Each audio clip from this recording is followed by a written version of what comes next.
A body is moving unidirectionally under the influence of a constant power source. Its displacement in time t is proportional to তাহলে পাওয়ার মানে আমরা কি জানি p equals to dw dt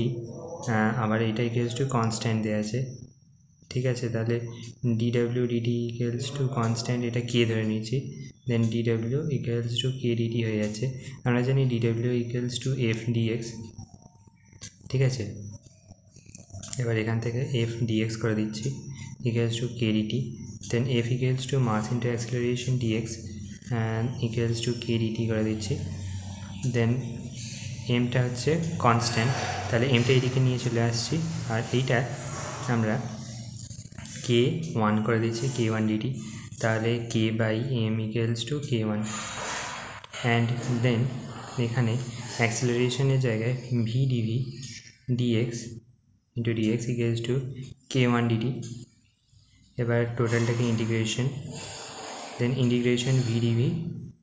equals to integration k1 dt and then এখানে v square by 2 equals to k1 t ঠিক আছে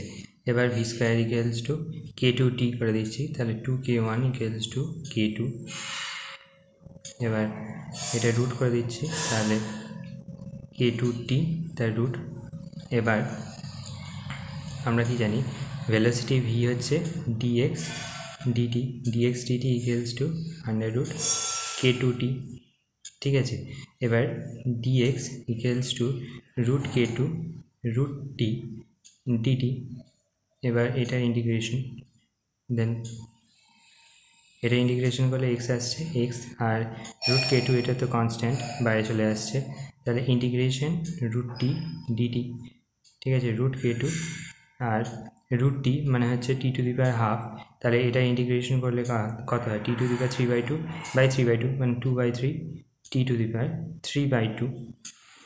ঠিক আছে এবার তাহলে 2/3 আর root k2 এইটা টোটালটা কনস্ট্যান্ট এটাকে আমরা k3 ধরে নিচ্ছি k3 t to the power 3/2 তাহলে x proportional to t to the power 3/2 তাহলে এটাই এখানে দিয়েছে t to the power 3/2 হবে কারেক্ট অ্যান্সার থ্যাংক ইউ